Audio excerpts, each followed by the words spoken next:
नमस्ते, मेरा नाम है सुहास और आप देख रहे हैं यूथ क्लैप। और दोस्तों, आज का ये वीडियो हमारा होने वाला है एक्टिंग को लेकर। जी हाँ दोस्तों, जो बच्चे एक्टिंग सीखना चाहते हैं या इस फील्ड में आना चाहते हैं, अपना करियर बनाना चाहते हैं, उनके लिए आज ये वीडियो हमने प्लान किया है। और मेरे साथ हैं वरुण भाई। वरुण भाई पिछले 8 साल से रंगमंच में सक्रिय हैं, अभिनय कर रहे हैं। और दिल्ली में आप अभिनय करते हैं, रंगमंच में आप सक्रिय हैं।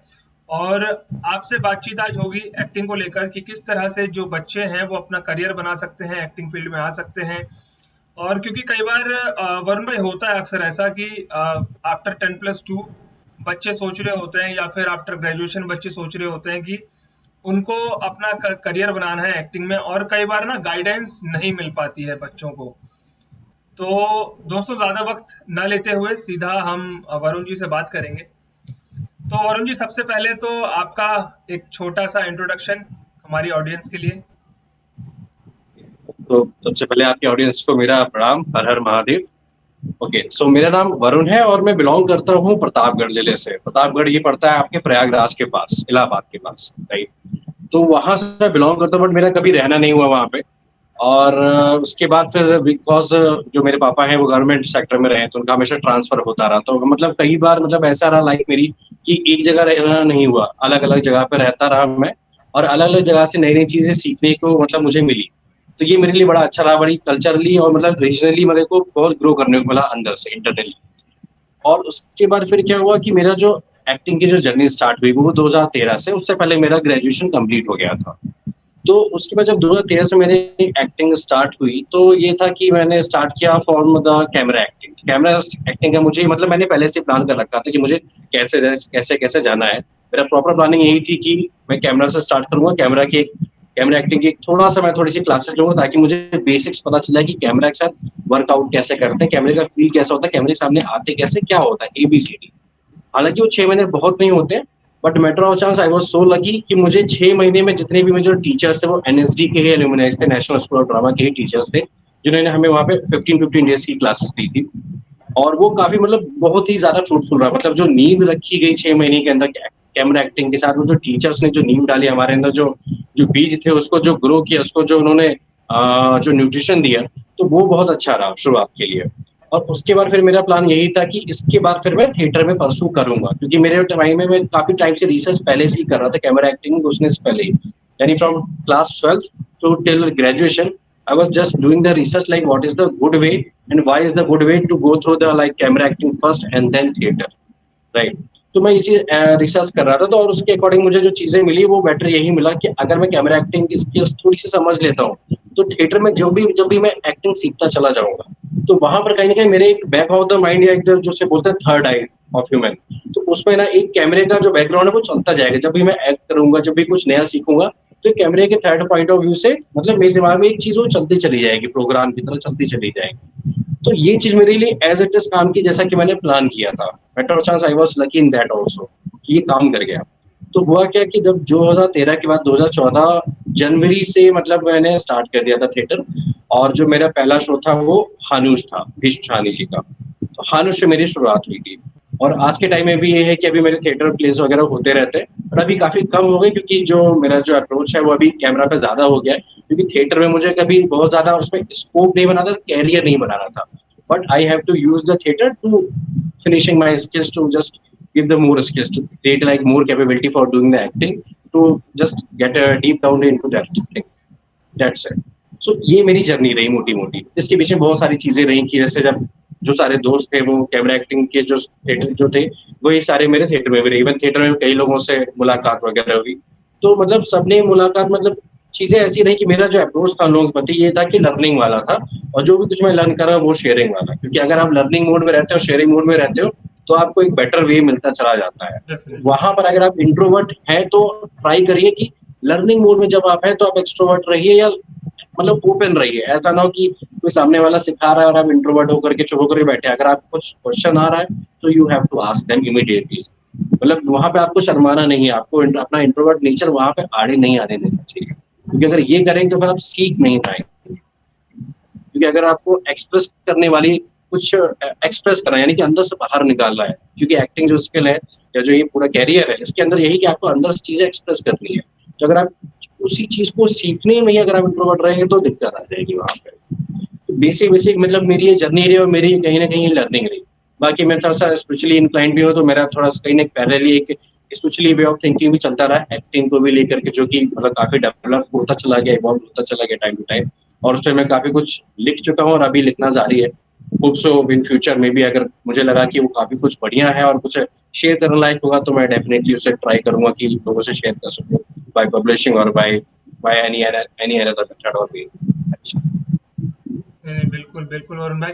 अच्छा वरुण भाई, मैं ये जानना चाहूंगा आपसे कि जब आपने अपना एक्टिंग करियर शुरू किया तो आपने एक्टिंग के बारे में कैसे आपका थॉट आया, विचार आया, आपको ख्याल आया कि आपको इसी फील्ड में आना है? क्योंकि वैसे भी बहुत सारे ऑप्शंस हैं अवेलेबल लोगों के लिए, बच्चों के लिए। और एक दूसरी बात ये है कि आप जिस समय की बात बता रहे हैं, यानी कि ये कुछ 2012-13 के आसपास, 13-14 के आसपास की आपने बात बताई है। तो उस समय मुझे ऐसा कुछ याद है कि अक्सर बच्चे इंजीनियरिंग की तरफ मतलब जा रहे थे। और रणवीर कपूर की एक मूवी भी आई थी उस समय। अ, तो उसको लेकर भी काफी चीजें थी। बच्चे कुछ फोटोग्राफी की तरफ भागे, कुछ इस तरह की चीजें थी।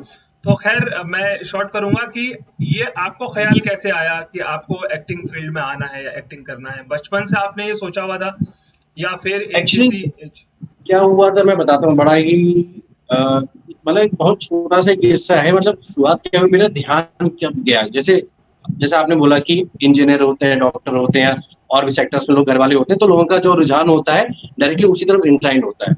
बट बचपन में जब क्या था कि मेरी दादी थी, फिलहाल अभी नहीं हो, बट बचपन में क्या था, जब दादी के साथ मैं बैठता था, खाता पीता खेलता कूदता था, तो वो देख करके बड़ी मतलब मजे में, पता नहीं क्या खुशी बोलती थी कि ये मतलब एक्टिंग बनेगा, अभिनेता करेगा, अभिनय करता रहता। तो अभिनय अभिनय वो बोलती रहती कि फिल्म स्टार, एक्टिंग, एक्टर, अभिनेता, अभिनय करके, मतलब इस तरह के इस वर्ड्स का काफी ज्यादा यूज करती, तो कहीं ना कहीं वो मेरे दिमाग में चलता चला गया। अच्छा, जब वो बोलती थी तो मेरा मोस्टली क्या होता था कि फिर मैं वो चीज ना सबके साथ जाके ही करता था। जैसे होता है बचपन में कई बार झूठ बोलते हैं बच्चे, के झूठ बोल के मजे लेते हैं, तो मेरा ये होता था कि कई बार मैं इस तरह से करता था। धीरे धीरे क्या हुआ कि जो बचपन में जो चीजें होती हैं, तो मेरा इंक्लिनेशन वहां पे ज्यादा बनता चला गया इन चीजों के साथ। जैसे कई बार था कि हम झूठ बोल करके किसी को फंसाने की कोशिश करते हैं, परेशान करते हैं, उसके बाद बोलते हैं कि मजा आ गया, मजा आ गया, छोटे छोटे जो बच्चे होते हैं वैसा। तो वहां से क्या हुआ, धीरे धीरे जैसे जैसे मैं बड़ा होता गया, ये चीजें अपने आप इवॉल्व होती गई, मतलब ये झूठ वाली चीजें खत्म होती चली गई। मतलब आज के टाइम में झूठ नहीं बोलता हूँ। और बट ये है कि यहाँ चीजें इवॉल्व होती चली गई और धीरे धीरे वो एक्टिंग में घुसता चला गया। बट सीरियस कब हुआ, मैं क्लास 9th में मैं ज्यादा सीरियस हो गया, क्योंकि वहां से अभी चीजें, क्योंकि आसपास बातें होती रहती हैं कि क्या करोगे, क्या करोगे, क्या करोगे। तो मेरा जब भी रुझान होता था, तो मतलब ना इंजीनियरिंग की तरफ, ना एक्टिंग की तरफ, ना ही किसी और चीज, मोस्टली मेरा एक्टिंग की तरफ। जो भी वो दैनिक जागरण आता था पहले बचपन में, तो उसमें ना सप्तरंग करके एक वो आता था आर्टिकल, तो उसमें एक्टर्स का ना वो इंट्रोडक्शन दिया रहता था, इंटरव्यू दिया रहता था एक्टिंग के बारे में, उनके करियर के बारे में, उनकी जर्नी के बारे में। वो मतलब मैं पढ़ता जाता था, हमेशा पढ़ता था, चाहे वो एक्ट्रेस हो, एक्टर हो, सबका पढ़ता जाता था। और धीरे धीरे क्या हुआ कि बहुत ज्यादा ये हो गया, क्लास 11th में ये बहुत ज्यादा होने लगा, तो पापा ने थोड़ा सा मतलब मुझे टोका कि यार ये थोड़ा सा ज्यादा हो रहा है, थोड़ा सा बोर्ड वगैरह है, उसको फोकस कर लो। तो मेट्रो फिर मैंने थोड़ा सा साइड किया, बट स्टिल मैं थोड़ा थोड़ा चीजें देख रहा था उसको, ताकि ना मुझे, जैसे 12th बाद लोग आईआईटी के लिए अप्लाई करते हैं, एमबीबीएस के लिए अप्लाई करते हैं, या मतलब सीपीएमटी पीएमटी वगैरह के लिए अप्लाई करते थे।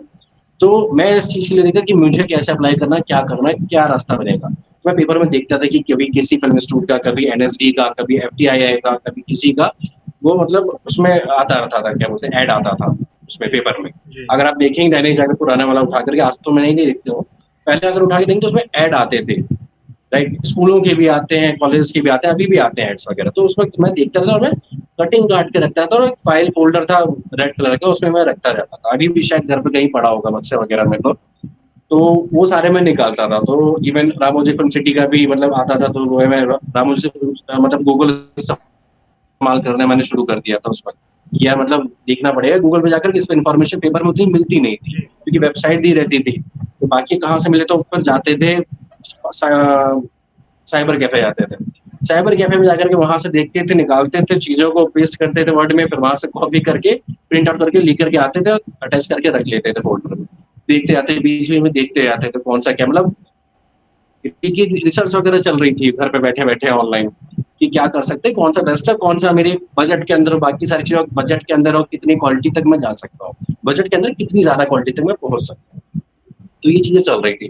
फाइनली 12th पास आउट हुआ, ग्रेजुएशन स्टार्ट हुई। ग्रेजुएशन के साथ ही साथ मतलब मैंने ये इसमें स्टार्ट कर दिया था, और उसके बाद क्या हुआ कि ग्रेजुएशन के साथ ही साथ मैंने स्टार्ट कर दिया और दिल्ली आ गया था। तो ग्रेजुएशन की पढ़ाई मेरी, हाँ सॉरी, ग्रेजुएशन की पढ़ाई मेरी साथ में चल रही थी, और उसके साथ ही मैंने ये एक्टिंग का अपना स्टार्ट कर दिया था। राइट। और उसके बाद जब बीच में एग्जाम्स होते थे तो मैं चला आता था। हालांकि इस एग्जाम की वजह से थोड़ा सा बीच में ये हुआ, ब्रेक हो जाता था, क्योंकि जब आप थिएटर की जर्नी में आप घुसते हैं और एक बार आप स्टार्ट कर देते हैं, जैसे मान लीजिए आपने थिएटर आज के टाइम में स्टार्ट किया, आपकी 30 दिन की रिहर्सल रही और आपने प्ले किया। प्ले करने के बाद क्या होता है कि मतलब वो आपका ना पूरा एक सर्कल क्रिएट हो जाता है, एक लॉबी क्रिएट हो जाती है। जैसे मंडी हाउस है दिल्ली में, वहां पर क्या आपने, मेरा जो था दिल्ली में आना हुआ था, तो मंडी हाउस था।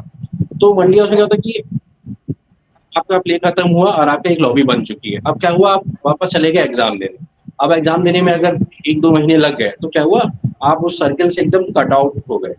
यानी वो सर्किल अगर शायद आपसे आगे बढ़ चुका होगा और कहीं ना कहीं वो काम वाम करना स्टार्ट होगा। अब वहां पर क्या है, आप किसी को ज्यादा जानते नहीं हो, तो वहां पर क्या होता है कि जब आप वापस आते हो तो वहां पर रिकनेक्ट करना, और फिर उस रिकनेक्ट में प्रॉपर एक सही इंसान को देखना, सही डायरेक्टर को देखना कि भैया इनके साथ एसिस्ट होकर के, इनके साथ एसोसिएट होकर के मतलब वाकई मतलब मुझे डायरेक्शन एक मिलेगा सही या नहीं मिलेगा, ये बड़ी दिक्कत हो जाती है। क्योंकि कई लोग होते हैं कि भाई पैसे कमाना आजकल सबके लिए जरूरी है, पर सबका कई बार मोटिव होता है कि उनका पैसा फोकस होता है, बाकी सामने वाला सीख रहा है या नहीं हो रहा है, उसे क्वालिटी मिल रही है नहीं मिल रही है, उस पर फोकस नहीं रहता है। तो यहाँ पर क्या होता है, जो फ्रेशर एक्टर होता है उसकी ऐसी कैसे हो जाती है, लग जाती है उसकी अच्छे से।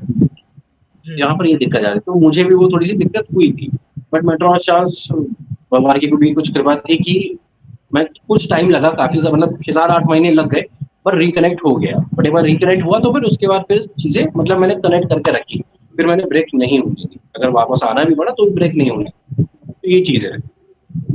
और उसके बाद दैट्स इट अब उसको। जी।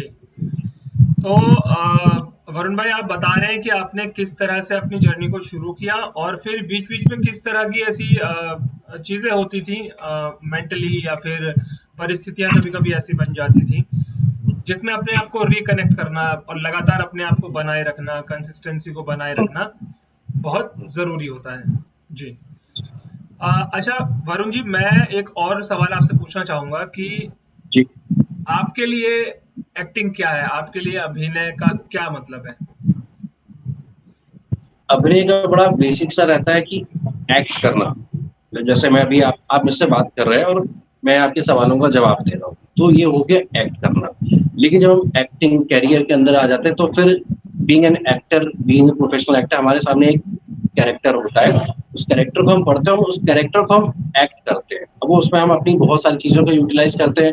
कुछ इन्फॉर्मेशन जो हमारे पास स्क्रिप्ट होता है या स्क्रीन प्ले या जो कुछ भी हमें डिटेल्स मिली होती है, उन चीजों के अकॉर्डिंग उन चीजों को हम सोचते हैं, समझते हैं, अंदर बैठा लेते हैं, आत्मसात कर लेते हैं, उसके बाद हम उससे एक्ट करते हैं। जरूरी नहीं कि जैसे मैं जो एक्ट कर रहा हूँ, जो एग्जैक्ट कैरेक्टर है, उसमें सेम टू सेम सामान्यता आ जाए, क्योंकि वैसा आने के लिए मतलब मुझे शायद काफी ज्यादा टाइम लग जाएगा उसको पूरा एकदम एकदम एज ए मिरर कैरेक्टर बनाने के लिए। तो वो जरूरी नहीं कि वैसा ही हो। अगर आप एक्टिंग की बात कर रहे हैं तो जरूरी नहीं कि मिरर एक्टिंग हो तभी वो एक सफल एक्टिंग है, एक परफेक्ट एक्टिंग होगी, ऐसा नहीं। आप ये है कि आप उस कैरेक्टर को कैसा प्ले कर रहे हैं और कितने रियलिटी के साथ प्ले कर रहे हैं, सरफेस लेवल पे प्ले कर रहे हैं, यानी सिर्फ डायलॉग्स पे कर रहे हैं, थोड़ा बहुत एक्शन कर रहे हैं, वाकई वो अंदर आपके चल रहा है इमोशंस में, मतलब उसके अंदर उसकी वजह से आपके अंदर इमोशंस चेंजेस हो रहे हैं या नहीं हो रहे हैं। इमोशंस की वजह से आपके डायलॉग्स में, बातों में वो चीज, जो कन्वेक्शन है, जो बातों का जो जोर है, जो सबटेक्स्ट है, वो समझ में आ रहा है, निकल रहा है नहीं। मोटा मोटा अगर एक लाइन बोले तो आपको जो कैरेक्टर मिला है उसे आप अपनी एक्टिंग से एक्ट करके आपसे पोर्ट्रे कर रहे हैं, दैट इज एक्टिंग। जी। जी। तो वरुण जी, मैं ये जानना चाहूंगा आपसे कि जब आप कोई शो करते हैं, जब आप कोई नाटक करते हैं, या आपको कैरेक्टर मिलता है, तो जो कैरेक्टर जो आपका है, आप उसको उस तक पहुंचते कैसे हैं, उसकी साइकोलॉजी को कैसे अप्रोच करते हैं, उस कैरेक्टर को बनाते कैसे हैं? क्या आपका एक मेथड है? एक बार रिपीट करिए क्वेश्चन, आपकी आवाज थोड़ी सी ब्रेक हो रही है। मेरा सवाल है वरुण जी कि जब भी आपको थिएटर प्ले के लिए या फिर आपके किसी रोल के लिए जब भी आपको कोई कैरेक्टर मिलता है प्ले करने के लिए, तो आप उस कैरेक्टर को राइटर के द्वारा लिखे गए उस कैरेक्टर को आप कैसे समझते हैं? क्या आपकी अप्रोच रहती है उस कैरेक्टर को समझने के लिए और कैसे आप उस तक पहुंचते हैं? काफी अच्छा क्वेश्चन पूछा, क्योंकि ये एक मेन चीज है एक एक्टर के लिए जानने के लिए, राइट।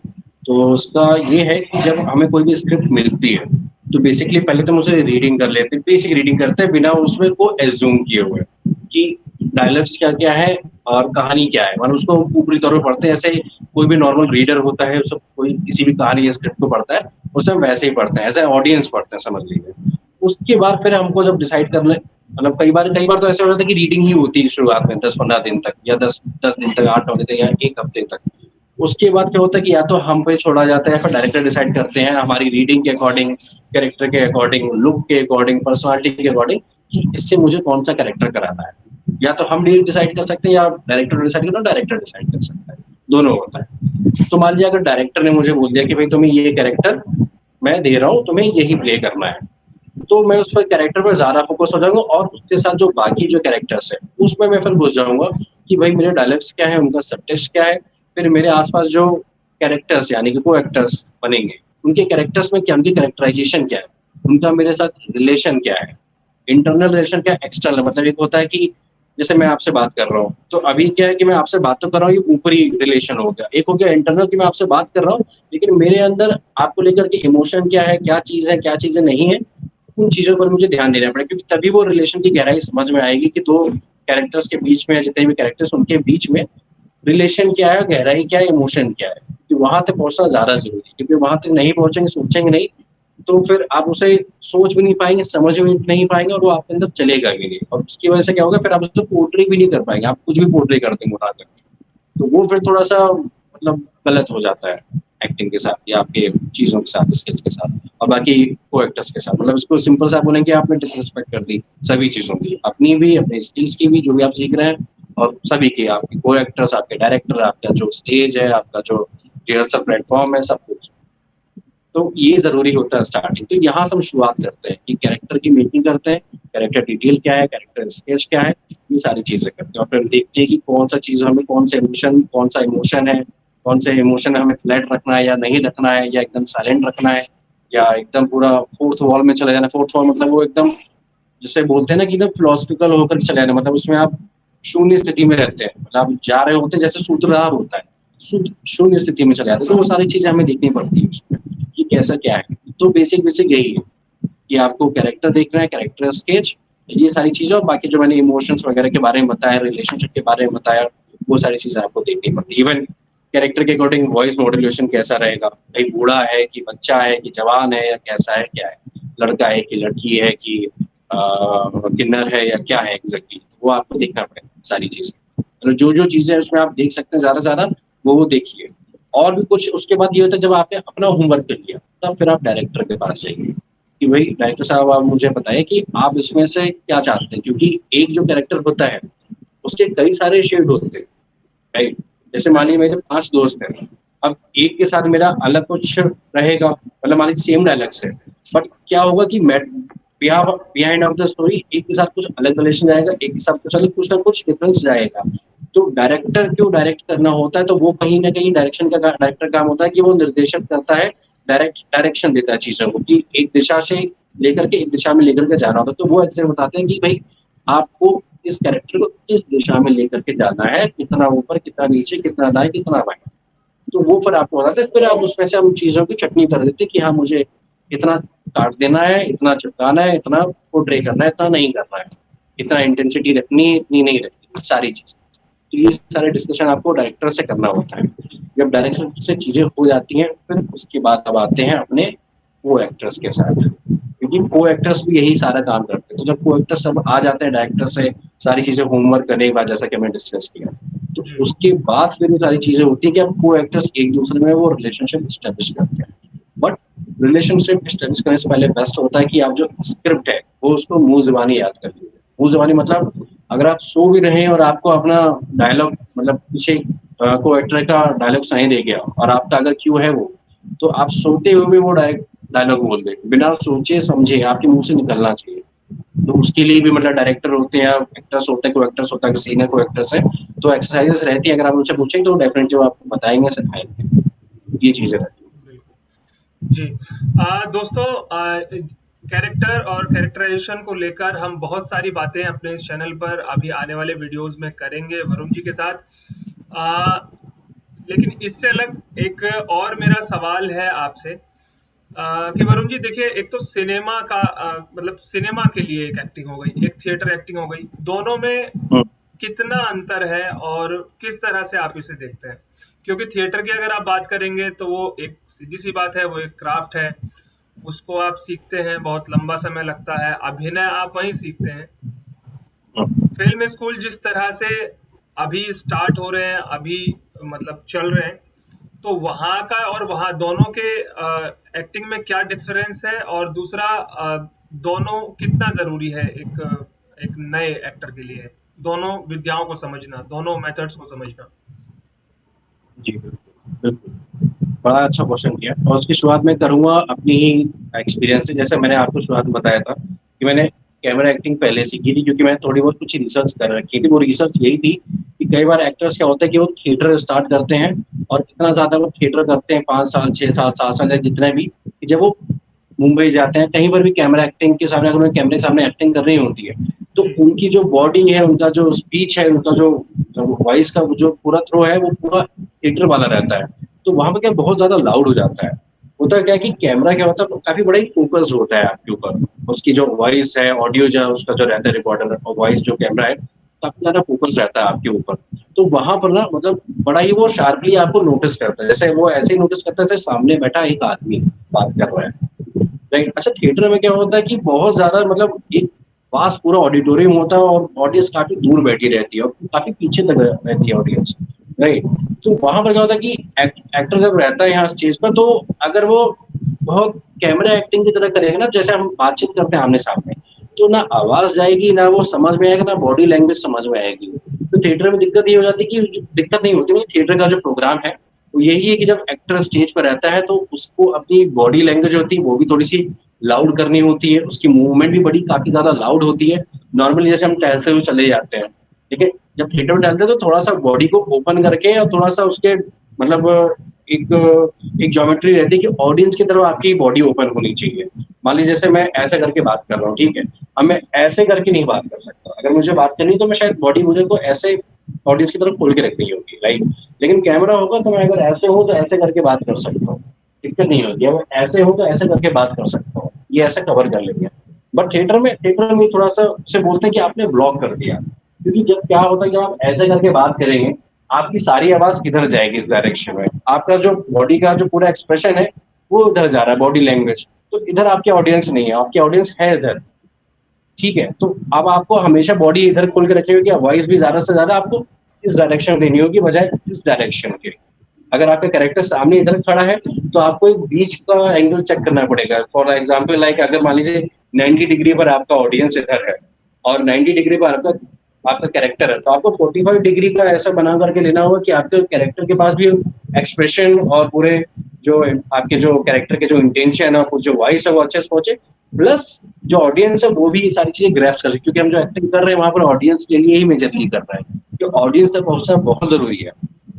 तो अच्छा, कैमरा में ये चीज नहीं होती है। कैमरा में होता है कि जैसे आप खड़े हैं और या आपको मतलब सेट कर देते हैं वो ऐसा कि आपके सारे एक्सप्रेशन, बॉडी लैंग्वेज, आपकी वॉइस, आपके फेशियल एक्सप्रेशन सब कुछ कवर कर लेता है।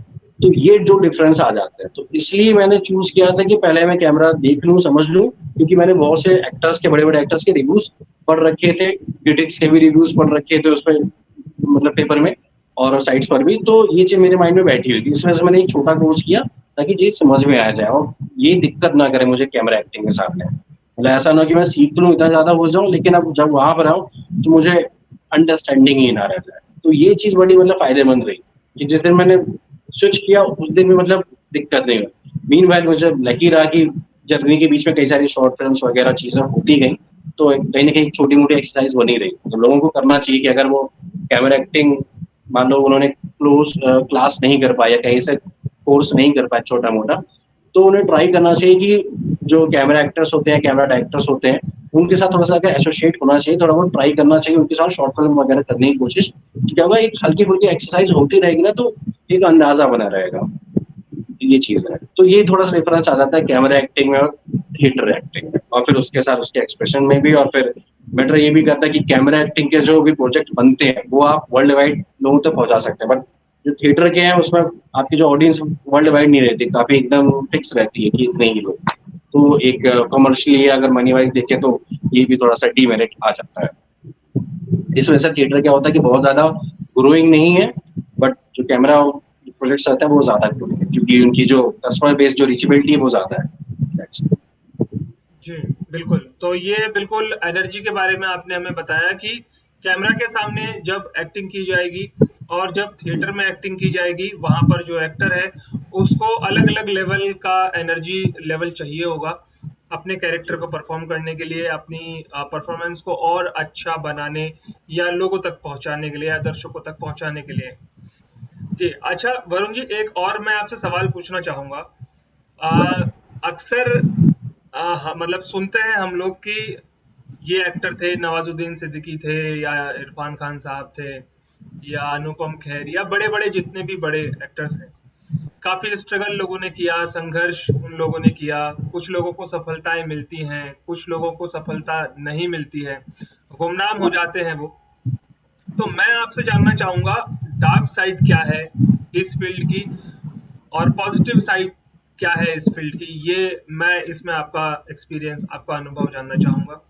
क्योंकि अक्सर जो दूसरे फील्ड है वहां पर क्या है कि आप एक टाइम के बाद आपको डिग्री मिलती है या आप डिप्लोमा लेते हैं, उसके बाद आपकी इंटर्नशिप शुरू हो जाती है, वहां आपको कुछ पैसे मिलने लगते हैं, फिर धीरे धीरे धीरे धीरे आप एक, अगर आप अच्छा काम करते हैं या आपको काम आने लगता है, दूसरे फील्ड में समझ में आने लगता है, तो वहां आपको थोड़ा चांसेस आपको ज्यादा बने रहते हैं आपकी लिवलीहुड को आगे मतलब बढ़ाने के लिए।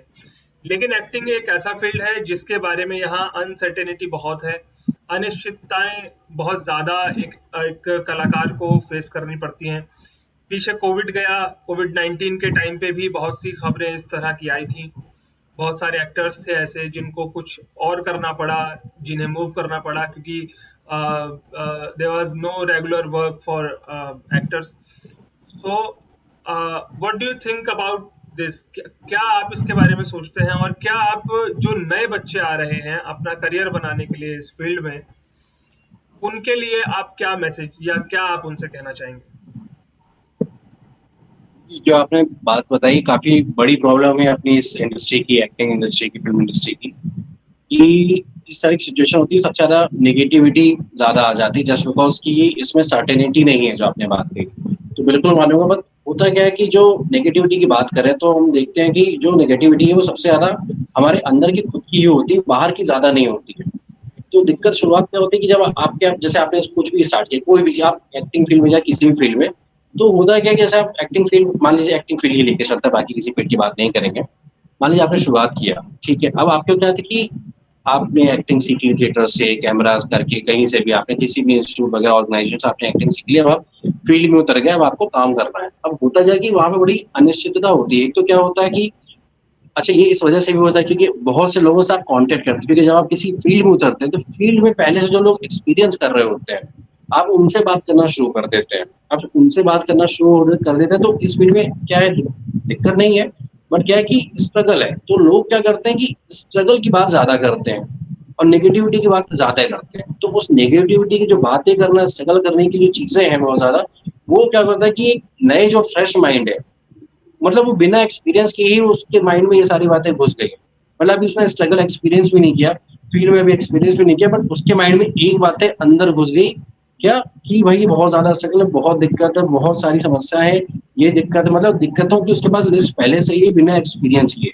मतलब समझ लीजिए कि आप, बच्चा पैदा भी नहीं हुआ, बच्चे को पैदा होने से पहले दिक्कत पता चलेगा कि यार अभी मैं जब पैदा होने जा रहा हूँ और मेरे साथ ये दिक्कतें हैं, तो सोचिए उस बच्चे की मानसिक स्थिति कैसे हो जाएगी, एकदम मतलब सिकुड़ के एकदम छोटी हो जाएगी वो। और जैसे वो स्टार्ट भी करेगा ना, उसकी जो मानसिक स्थिति वो ऐसे ही बनी रहेगी, छोटी सी एकदम सिकुड़ी हुई बनी रहेगी, उसमें ज्यादा चीजें आएंगी नहीं, पहुंचेगी नहीं, और हल्की सी भी कोई भी निगेटिविटी आएगी तो तुरंत शॉक में चला जाएगा कि अरे यार, जैसा मैंने सोचा था, जैसा सुना था, ये तो मेरे साथ हो रहा है।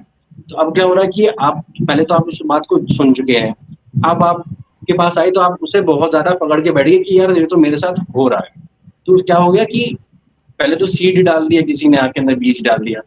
अब इस बीज पर जैसे ही बूंद पड़ी नेगेटिविटी की, उसको फिर आपने क्या कर दिया कि अच्छे से पकड़ के बांध लिया, वो जड़ें फैलाने लगा आपके अंदर अंदर, वो पूरा बड़ा हो जाता है। नेगेटिविटी का पूरी दुनिया को पता है कि मतलब बहुत ज्यादा ही तेजी से फैलती है।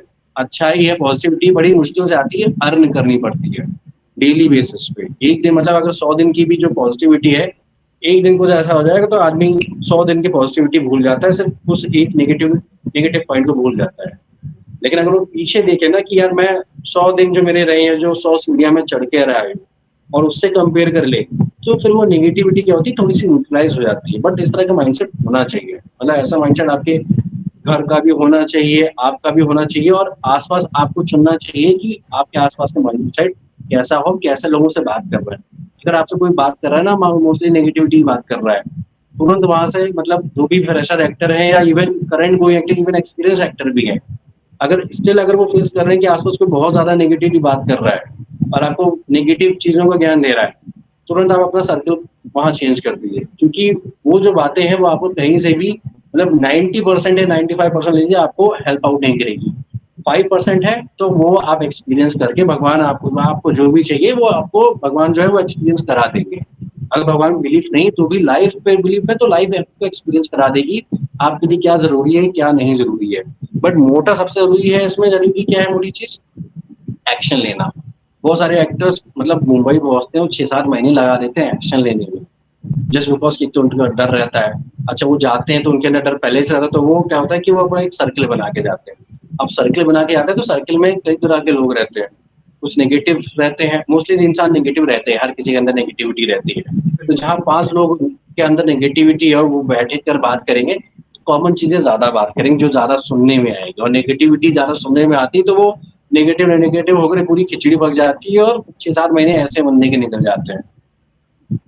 तो उसके बाद फाइनेंशियल टेंशन अलग, कि भाई घर से पैसा ले रहे हैं, क्यों, क्योंकि एक्टिंग कैरियर पे फोकस कर रहे हैं और कुछ कर नहीं सकते, अगर वो किसी टाइम में देंगे तो उसको कब टाइम देंगे, ये सारी और बातें, फिलोसफी अलग अलग से जो कई सारे आदर्श उसूल बन रखे हैं, तो वो भी चलने लगते हैं इन सारी, मतलब एक नेगेटिविटी इन सारी चीजों को भी नेगेटिव बना करके रख देती है सारी। मतलब एक्शन लिया नहीं है अभी तक, पहला कदम भी नहीं लिया तब भी आ जाती है। तो यहाँ पर सबसे पहले इंसान को चाहिए कि अपना खान पान, अपने आसपास का जो फ्रेंड सर्किल है, वर्किंग सर्किल है, वो अपना जो डेली राइट, मतलब पूरा जो रूटीन है आपका, डेली रूटीन यानी 24 आवर्स का, सुबह से लेकर के रात तक का, वो डिसिप्लिन करना पड़ेगा, पॉजिटिव रखना पड़ेगा, सात्विक रखना पड़ेगा। इन चीजों में अगर आप कहीं पर भी कटौती करते हैं तो मतलब आप समझ लीजिए, आप अपनी तरफ से ही अपना जो पॉसिबिलिटी है सक्सेसफुल होने का या आगे बढ़ने का, तो उसमें आप अपने हाथ से ही, अपनी ही किस्मत से, अपने मुंह से, अपनी चीजों से अपनी किस्मत को काट रहे हैं, खराब कर रहे हैं, राइट। तो ये सबसे बड़ी दिक्कत आ जाती है, तो ऐसा नहीं करना चाहिए। कई बार ऐसा होता है कि आप ऐसी सिचुएशन में रहते हैं, आपके पास ज्यादा पैसे नहीं रहते मोस्टली, तो क्या होता है कि आप सर्किल में रह रहे होते हैं, बट स्टिल उस सिचुएशन में रह करके, उस सर्किल में रह करके भी आप ये चीज कर सकते हो, डिटैच रहना सीखना पड़ेगा। कृष्ण कहते हैं ना कि डिटैच रहो, निर्लिप्त लिप्त मत हो किसी चीज में, निर्लिप्त भाव से रहो, जो भी काम कर रहे हो निर्लिप्त होकर करो, लिप्त होकर के मत करो। इवन रिलेशन से भी उन्होंने बोला कि लिप्त मत हो जाओ, ठीक है अपना रिलेशन है, धर्म निभा दो, लेकिन धर्म निभाओ लेकिन लिप्त मत हो जाओ, क्योंकि लिप्त होंगे तो आसक्ति होगी तो आलस, प्रमाद, काफी सारे नेगेटिविटी, जितनी भी सारी नेगेटिविटी के पॉइंट्स है वो सारे आपके अंदर भरने शुरू हो जाएंगे ऑन द स्पॉट। 1 सेकंड मिलते ही तुरंत बर्गर का पेड़ बन जाती है नेगेटिविटी। तो वो वाली चीज रखिए कि डिटैच होकर के रहिए, क्योंकि अगर आप डिटैच डे 1 से रहेंगे ना, तो कोई आपको बार बार ज्यादा फोक नहीं करेगा, कोई आपके ऊपर दबाव नहीं डालेगा, कोई आपके ऊपर ना प्रेशर नहीं करेगा। एक आजकल चल जाता है पीयर प्रेशर, मुंबई में सबसे ज्यादा एक्टर्स का दिक्कत यही होती है, सर्कल में रहते हैं और सर्कल में एग्जिस्ट होने के लिए, बने रहने के लिए वो पीयर प्रेशर बहुत ज्यादा फील करते हैं। पीयर प्रेशर क्या है कि भैया 4 लोग कह रहे हैं क्या, चलो दारू पीते हैं, चलो ये करते हैं, चलो तब जाते हैं, चलो वहां घूमने जाते हैं। लेकिन एक बंदा जो सिंसियर, वो चाह रहा है कि वो अपना मनी, टाइम, एनर्जी, फोकस उसके जितने सारे सोर्सेस है वो अपनी एक्टिव प्रोजेक्ट्स को गैदर करने में लगा है। लेकिन वो पीयर प्रेशर की वजह से, उस सर्किल में बने रहने की वजह से वो सारा एनर्जी और बाकी सारी चीज़ उसमें वेस्ट कर देता है। कहीं न कहीं उसे अंदर-अंदर महसूस हो रहा था कि यार व्हाट आई एम डूइंग, ये मैं क्या कर रहा हूँ, वेस्ट कर रहा हूँ। उसका मन नहीं होता अंदर से आने का, लेकिन पीयर प्रेशर की वजह से वो सारा चीज़ करके अपना चीज़ें खराब कर रहा था। तो यहाँ पर अगर आपको ये समझ में आ रहा है कि मैं स्वार्थी होने के लिए कह रहा हूँ, तो आप स्वार्थी हो जाना चाहिए। क्योंकि आपकी एक लाइफ है, एक जर्नी है, एक ड्रीम्स है आपके। जी, तो वो ड्रीम्स चीज़ों ये में अगर आप डिसिप्लिन लैग कर देंगे तो ये जी, डिसिप्लिन की आप आपको बात डिसिप्लिन की आप बात कर रहे हैं। जी, जी, बिल्कुल, बिल्कुल।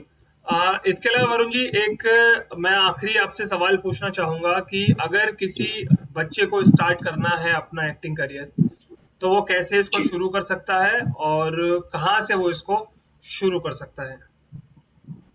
जी, बहुत बढ़िया क्वेश्चन, बहुत ही इम्पोर्टेंट क्वेश्चन है ये। और तो इसमें एक किसी बच्चे सवाल को और मैं इसमें एक सवाल में और एक क्वेश्चन ऐड करना चाहूँगा कि एनएसडी की बहुत बात होती है और एनएसडी से बड़े-बड़े एक्टर्स पास आउट हैं। और आफ्टर ग्रेजुएशन अगर बच्चा एनएसडी से शुरुआत करना चाहे वो कैसे कर सकता है, किसी थिएटर ग्रुप से बाहर के मंडी हाउस में या किसी अपने एरिया में भी अगर उसके आसपास कोई थिएटर ग्रुप है वहां से कैसे शुरू कर सकता है, और सिनेमा स्कूल जो आजकल प्राइवेट स्कूल्स हैं वहां से किस तरह से शुरू हो सकते हैं जर्नी? तो जो अगर किसी बच्चे को अगर एक्टिंग करियर में स्टार्ट रखना है, अगर वो प्रॉपर अच्छे से स्टार्ट करना चाहता है, पूरा एक्सपीरियंस करना चाहता है, मतलब सिर्फ एमेच्योर नहीं, प्रोफेशनली अगर वो जाना चाहता है, कैरियर बनाना चाहता है, और उसके पास मतलब बजट वगैरह है, उसकी जो कॉस्टिंग वगैरह है, अगर वो ठीक ठाक है, अगर मैनेज कर सकता है, तो मैं यही कहूँगा कि एक उसे एक एक मिनिमम या बीच एक ऐसे फिल्म स्कूल से 6 महीने का कुछ कोर्स ऐसा कर लेना चाहिए जहां पर उसका बजट बहुत ज्यादा ना हो, बट उसे क्वालिटी लर्निंग ज्यादा मिल जाए कैमरा एक्टिंग की। और अगर इसके बाद फिर वो थिएटर्स में एंट्री करे, तो क्या होगा कि थिएटर के बाद उसे दिक्कत नहीं होगी, क्योंकि थिएटर के दौरान भी वो प्रोजेक्ट करता रहेगा तो ज्यादा अच्छा है। तो अगर कैमरा से स्टार्ट करेंगे तो थिएटर में घुसेंगे, थिएटर से एक्टिंग करके आप थिएटर में भी अगर जा रहे हैं तो आप एटलीस्ट 1 साल में बनने के लिए कम से कम मिनिमम से मिनिमम 3 साल दे दीजिए, क्योंकि 1 साल आपको देखने सुनने समझने में बैक स्टेज रहने में ही लग जाता है। फिर सेकंड में आप थोड़ा सा अंदर घुसते हो, फिर थर्ड में होता है कि आप कहीं ना कहीं बीच वाली स्थिति में पहुंच जाते हो। राइट, अगर आपको आगे के टाइम में थिएटर कैमरा में दोनों काम कर रहे हैं तो आप इस जर्नी 3 साल की जर्नी को 5 साल कर दीजिए। अदरवाइज 3 साल बहुत है अगर आप कैमरा में जाना चाहते हो 3 साल में, बट आप 3 साल आप डेडिकेटेड होकर के दे दीजिए, मतलब बैक टू बैक प्रोजेक्ट करते आ रहे बिना किसी टाइम वेस्ट किए, मनी वेस्ट किए हुए। कोशिश करें एक्टर ज्यादा कि ज्यादा से ज्यादा वो प्रोजेक्ट पकड़ें जिनमें उन्हें मनी ना देना पड़े, क्योंकि मनी का इशू पड़ जाता है। और क्या होता है कि जहां पर मनी का इशू रहता है, यानी सॉरी मनी का इशू नहीं रहता, यानी कि अगर सामने जो डायरेक्टर है या जो भी प्रोड्यूसर है थिएटर में, वो अगर आपसे पैसा नहीं मांग रहे हैं, कहीं ना कहीं वो अपना पैसा लगा रहे हैं, कहीं ना कहीं वो बड़े ही ज्यादा रिस्पॉन्सिबल है अपने एक एक रुपए के लिए, और ज्यादा से वो कोशिश करेंगे कि उनका जो प्रोजेक्ट है वो काफी अच्छे से होकर के निकले।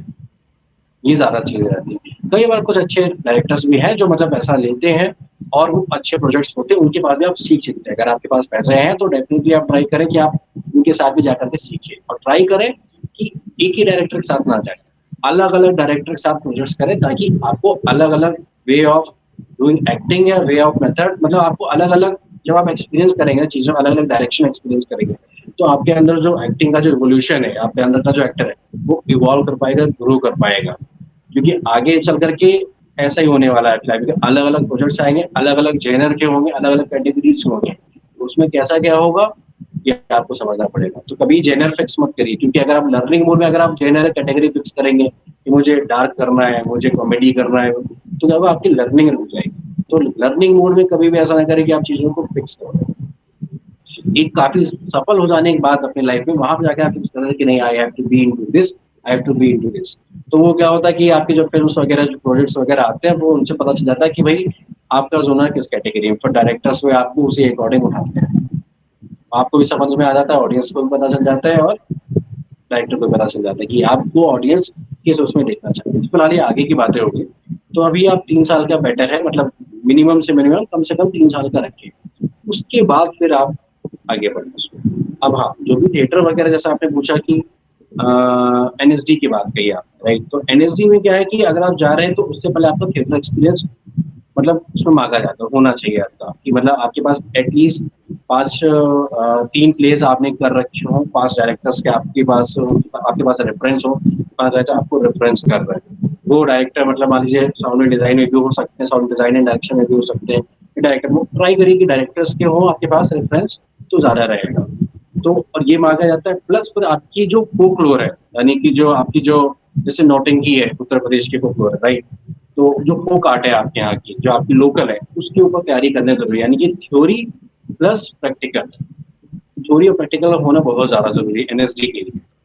Theory of the acting plus practical of the acting का एक्सपीरियंस, प्लस जो मैंने कहा कि आपके पास टीम प्ले हुए होने चाहिए, उनका प्रॉपर आपके पास पूरा वो होना चाहिए, उसका कैटलॉग वगैरह सारा होना चाहिए। प्लस 5 डायरेक्टर्स के आपके पास रेफरेंसेस होने चाहिए, और उसके बाद आपकी अच्छी खासी नॉलेज होनी चाहिए। बाकी जो एक्टिंग की, जो एक्टिंग की कोई छोटी चीज नहीं, बहुत बड़ी चीज है। तो मतलब ये अलग अलग स्टेट से, अलग अलग रीजन से, अलग अलग एक्सप्रेशन से निकल कर आती है ना। जैसे कि मैंने आपको कहा कि फोक आर्ट, हर जगह की अपनी अपनी फोक आर्ट आती है, वहां वहां चीजें निकल करके आती है, तो उस चीज का नॉलेज होना चाहिए। अब मैं ये नहीं कह रहा हूँ कि आपको उसके अंदर पीएचडी कर ले, उसके बाद जाकर ट्राई, नहीं पीएचडी नहीं, बट हाँ इतना नॉलेज होना चाहिए। बीइंग एन एक्टर आपको पता होना चाहिए। अगर आप एनएसडी के लिए ट्राई करें तो डेफिनेटली आपको पता होना चाहिए। और मुझे लगता है अगर आप एक्टर नहीं भी तो भी बीइंग ए ह्यूमन आपको पता होना चाहिए, क्योंकि जितना ज्यादा आप चीजों के बारे अवेयर रहेंगे, उतना आपके लिए, आपकी लाइफ के लिए, आपके सोसाइटी के लिए, आपके आसपास की सराउंडिंग के लिए बहुत हेल्पफुल रहता है। कहीं ना कहीं वो चीज हेल्प करती है। तो इन सारी चीजों की आपको स्टडी करनी पड़ेगी और अच्छे से पूछना होगा। इवन आपको मतलब इसमें क्रिटिक्स रिव्यू देना, ये सारी चीजें आनी चाहिए, क्योंकि रिटन टेस्ट भी एनर्जी में होता है। और वहां पर फिर ये भी होता है कि रिटन टेस्ट भी होता है, जैसा कि मैंने कहा कि रिव्यू हो सकता है, फिलोसफिकल हो सकता है। वो पूछ सकते हैं कि भाई ये एक सीन है और उसके अंदर से आपको रिव्यू देना है कि इसमें क्या कैरेक्टराइजेशन है, इसमें क्या पॉसिबिलिटी, कुछ भी देख पूछ सकते हैं। आपकी जो फोक आर्ट है, आपके यहाँ की जो लोकल फोक आर्ट है, जैसे मेरे यहाँ की नौटंकी है यूपी की, राइट। तो उसके बारे में आप पूरा इतने शब्दों में पूरा डिस्क्राइब कीजिए कि क्या है, कौन है, क्या काम कर रहे हैं, आपका क्या एक्सपीरियंस है, आपका क्या उस पर कहना है, ये सारी चीजें हो गई। ये सारी चीजें फिर उसमें वो आपको जब जब आप उनके सामने जाएंगे, डायरेक्टर्स के सामने जाएंगे, जहाँ पर आपका ऑडिशन रहता है, तो वहां पर वो आपको आप कुछ होगा कि आपको प्रिपेयर करके भी आना है। वो प्रॉपर लिस्ट निकलती है, उसमें सब प्रिपेयर करते हैं कि आप कौन कौन से डायलॉग्स पे, कौन कौन से मतलब मोनोलॉग्स पे आप प्रिपेयर करके जाकर के पेश करने वाले हैं। कुछ आप अपने भी प्रिपेयर कर लें, सेल्फ मेड, यानी कि खुद से राइट करके, खुद से चीजें क्रिएट करके आप उसको प्रिपेयर करके रखें। प्लस आपको सिंगिंग में आपका होना चाहिए, मतलब ये नहीं कह रहा हूँ बहुत तानसेन होना चाहिए या बैजू बावरा होना चाहिए, लेकिन सिंगिंग आनी चाहिए। सिंगिंग का मतलब साइंस होना चाहिए, सिंगिंग आनी चाहिए। ऐसा ना हो कि एकदम अलग जा रहा है। बट मैटर अच्छा, अगर नहीं भी आ रहा तो ऐसा नहीं कि आप ट्राई मत करिए, ट्राई डेफिनेटली करिए, आप अपना बेस्ट देने की कोशिश करिए। फिर आपको डांस भी करना आना चाहिए, तो ऐसा ना हो कि आप एकदम बेताला है कि वहां पर अब क्या होगा कि आपसे हारमोनियम रहता है वहां पर, जब आप ऑडिशन में जाएंगे हारमोनियम रहेगा, तबला रहेगा, या ढोलक भी हो सकता है, और भी कुछ मतलब म्यूजिक इंस्ट्रूमेंट हो सकता है। तो वहां पर क्या होगा कि वो एक बार ना वो टांग छिड़ी जाएगी, वो सब छिड़े जाएंगे, चीजें छिड़ी जाएंगी। अब आपको प्रोजेक्ट दिया जा सकता है वहां पर कि भाई आप जो बीट है, मतलब आप उसको डांस करना है, तो वहां पर देखेंगे कि आपको जो डांस है वो बीट पे जा रहा है कि नहीं। अगर आप थोड़े बहुत नर्वस हुए तो वो बीट से आप चला जाएगा, आउट ऑफ बीट चले जाएंगे। इवन शायद हो सकता हो मतलब आप वहां पर अलग ही कुछ क्रिएचर ही नजर लगे, या अपने आपको आप फील करने लगे यार I am looking like a creature, तो नर्वसनेस में ये हो सकता है। तो उस चीज से आप बचिए। तो क्या होगा, प्रैक्टिस करते रहेंगे तो ये चीज नहीं होगी। फिर वो ये भी कह सकते हैं कि भाई म्यूजिक चल रहा है, आपको उस पर गाना भी है और उसी गाने के साथ आपको डांस भी करना है। तो इस चीज की भी आपकी प्रैक्टिस होनी चाहिए। मतलब बीइंग एन एक्टर या बीइंग ए पर्सन क्या होता है कि हम डेली लाइफ में ये चीजें करते हैं।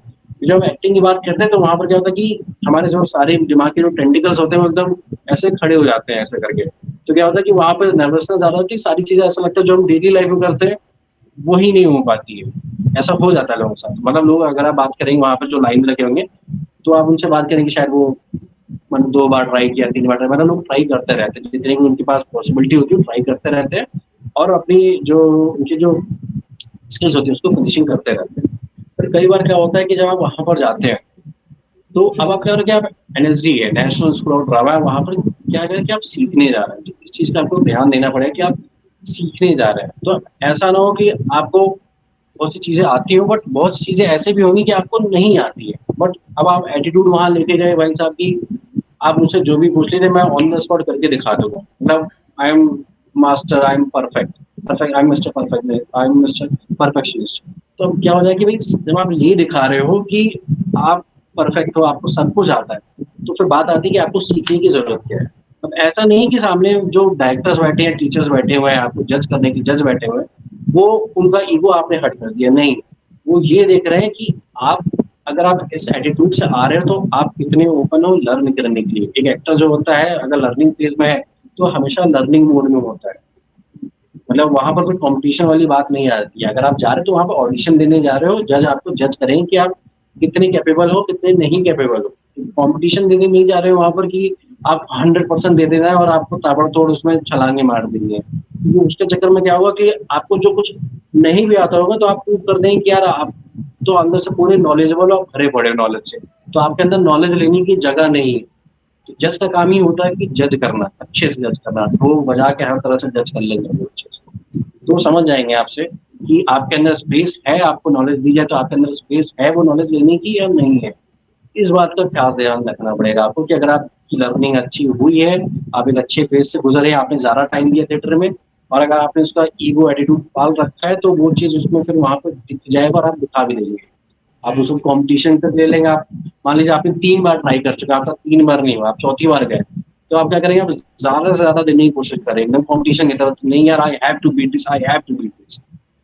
ऐसा मत सोचिए, कंपटीशन मत कीजिए। आपको जो आ रहा है, जितना पूछा गया है, जितना आपको आता है उतना प्रेजेंट कर दीजिए, दैट्स इट। बाकी जी जजेस पे छोड़ दीजिए और ऊपर वाले पे छोड़ दीजिए। बिल्कुल। होना होगा तो डेफिनेटली हो जाएगा, क्योंकि 1% मैं मानता हूँ कि आपके कर्मा हो, सारे 99% आपके कर्मा होते हैं, बट 1% ऊपर वाले का होता है। वो 1% इस 99% को पूरा डायरेक्ट कर रहा होता है कि होना है, नहीं होना, कब होना है या नहीं होना, या नहीं, या कैसे कराना है इससे। जरूरी नहीं कि आप एनएसजी में गए या एफटीआई में चले गए, किसी और बढ़ गया ऑर्गेनाइजेशन में चले गए, तो वहीं से हो सकता है आप एक्टिंग सीख पाए या आप कैरियर बना पाए। कई बार ऐसा हुआ कि कई एनएसडी एक्टर्स ऐसे हैं, मतलब नाम नहीं लूंगा, बट वो गए और उसके बाद फिर आज के टाइम में वो मतलब एक्टिंग से कोसों दूर है। शायद वो जी फिल्म्स वगैरह देखते होंगे नेटफ्लिक्स पे या और भी चीजें होंगी, बट उन्होंने अपने आप को दूर कर लिया एक्टिंग से, जस्ट बिकॉज अब कुछ भी हो सकता है, मतलब फैमिली प्रॉब्लम्स भी हो सकती है या और भी कोई दिक्कत। तो ये क्या है कि ऊपर वाले ने एक जर्नी सेट कर रखी है, आप कोशिश कर रहे हो उसमें, तो आप अपनी कोशिश दीजिए, बट उसमें एटीट्यूड मत लाइए, ईगो मत लाइए मत, क्योंकि लर्निंग जब हम कोई भी चीज सीखते हैं तो क्या होता है कि ईगो आता है उसके साथ। एक कोई साइंटिस्ट थे, आई थिंक अल्बर्ट आइंस्टीन थे या पता नहीं कौन थे, मुझे नाम याद नहीं आ रहा एग्जैक्टली। तो एक फॉर्मूला है कि ईगो इज इक्वल टू 1/नॉलेज। यानी कि अगर आपकी अगर ईगो बढ़ रही है तो कहीं ना कहीं आपकी नॉलेज कम है या कम हो रही है। अगर आप नॉलेज को अगर बढ़ाना शुरू कर देंगे तो आपकी ईगो कम होनी शुरू कर जाएगी, तो आप लर्निंग मोड में ज्यादा रहेंगे। ये बेस्ट है एक एक्टर क्या, मैं कहता हूँ सभी ह्यूमंस के लिए। जी तो बिल्कुल। ये चीज। तो वरुण जी यहाँ पे जो आपने आंसर दिया वो उसके कहने का कुल मिला जुला के मतलब ये था कि जब भी आप अपना एक्टिंग करियर शुरू करेंगे तो सबसे पहली बात तो ये है कि आप सिनेमा स्कूल से शुरू कर सकते हैं, आप थिएटर से शुरू कर सकते हैं और आप एनएसडी से भी शुरू कर सकते हैं। इसके अलावा और भी बहुत से विकल्प आपके पास हैं। लेकिन सबसे ज़रूरी बात जो आपको ध्यान देने वाली है वो ये कि आपको सबसे पहले अपने क्राफ्ट पे काम करना है।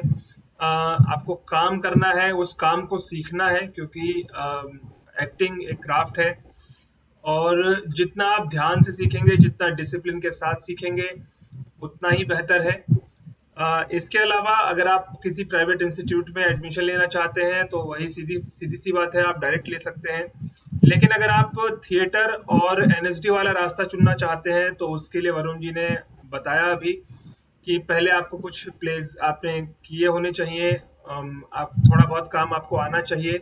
उसके बाद फिर आप अप्लाई करें और वहाँ पे किन किन चीज़ों की ज़रूरत है।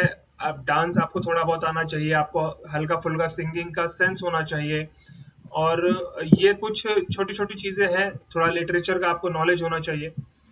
तो एक अलग तरह की, क्योंकि ये विद्या है तो इसीलिए इन सब चीज़ों के बारे में आपको थोड़ा बहुत पहले वर्क किया रहना चाहिए। अगर आप करेंगे तो वो आपको फायदा ही देगा, इससे आप ही को बेनिफिट मिलेगा एनएसडी वाले एक वे में। बाकी कुल मिला जुलाकर अगर कहा जाए तो सीधी सीधी बात है, एक्टिंग लाइफ टाइम का एक प्रोसेस है, आप सारी जिंदगी सीखते हैं, और सिर्फ एक्टिंग की ही बात नहीं है, किसी फील्ड में आप होते हैं तो थ्योरी, फिर आपका एक स्कूल या कॉलेज पीरियड होता है, उसके बाद जब आप मैदान में उतरते हैं, जब आप फील्ड में उतरते हैं, प्रैक्टिकल करते हैं, तो हर दिन कुछ नए नए चैलेंजेस होते हैं जिनसे आप गुजरते हुए आगे बढ़ते हैं, और कुछ ना कुछ लर्निंग्स आपको हर रोज मिलती रहती है। तो दोस्तों, इसके अलावा हम बहुत सारी बातें करेंगे आने वाले कुछ वीडियोस में। ये एक पहला वीडियो था हमारा, इससे पहले एक वीडियो मैंने अपलोड किया था, और वो एक्चुअली ऑनलाइन कोर्सेज, और अगर आप किसी इंस्टीट्यूट में जाके या किसी टीचर के थ्रू अगर आप सीखते हैं तो उसको लेकर एक वो छोटा सा वीडियो था, एक वो मेरा रिएक्शन वीडियो था, क्योंकि मैंने एक ऐड देखा था और उस ऐड में जो कंपनी क्लेम कर रही थी वो ऑनलाइन कोर्स के बारे में क्लेम कर रही थी, जबकि एडवाइस वही है कि जब भी आप सीखें तो आप किसी अच्छे इंस्टीट्यूट से सीखें, सामने टीचर से सीखें।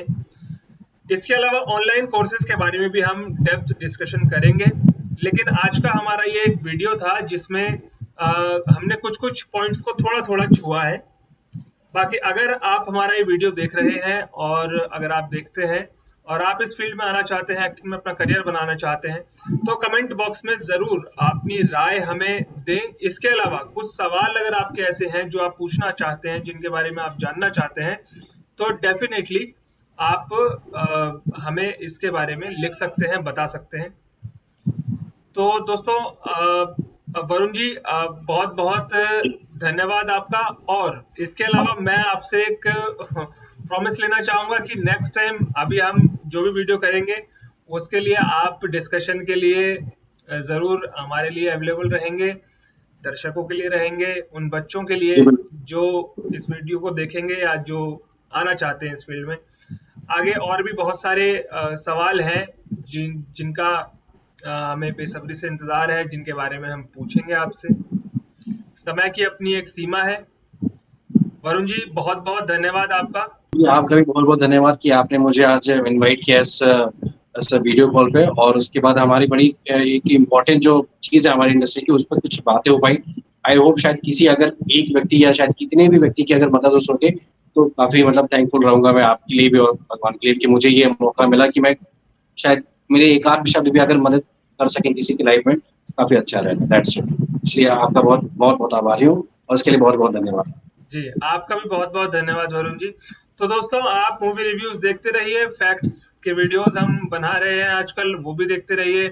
और इसके अलावा इस तरह के हम इंटरव्यूज करेंगे, बातचीत करेंगे, चर्चा करेंगे, जहां आपके सवाल होंगे हमारे जवाब होंगे।